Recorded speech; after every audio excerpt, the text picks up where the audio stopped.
অনূর্ধ্ব-19 বিশ্বকাপ জয়ী অধিনায়ক আকবর আলীর বিধ্বংসী ব্যাটিং এ টানা চতুর্থ জয় পেল রংপুর।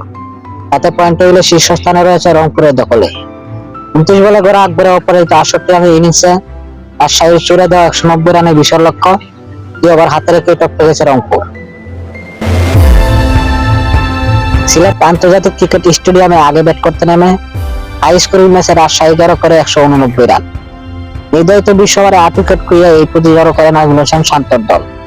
জাতীয় দলের 3 ফরম্যাটের অধিনায়ক শান্ত এদিন ব্যাট হাতে সুবিধা করতে পারেনি। চোটের কারণে ক্যারিবীয় সফরে না যাওয়া এই ব্যাটার ওপেনিং এ নেমে 9 বলে রান করেন মাত্র 6। 189 রান নিয়ে নির্ধারিত আকার কথা ছিল রংপুরের। অনন্ত জমজমাট ম্যাচ হবে এই আশা তো ছিলই। চৌধুরী মোহাম্মদ রিজওয়ান 20 বলে 25 রান করে 7 গড়ে পেলে আব্দুল্লাহ আল মামুনও সুবিধা করতে পারেনি। এক প্রান্তে তখন তানভীর হায়দার আর অন্য প্রান্তে হায়দারের অধিনায়ক আকবর। অধিনায়কের তাণ্ডবে তানভীরের 71 রানে ইনিংস যেন মলিন হয়ে যায়। 45 বলে 71 রান করে তানভীর বিদায় নিলে আকবর জয় নিশ্চিত করে। মাত্র 29 বলে 68 রানে বিধ্বংসী ইনিংস করে অপরাজিত থেকে যান ফর্মে থাকা রংপুরের অধিনায়ক।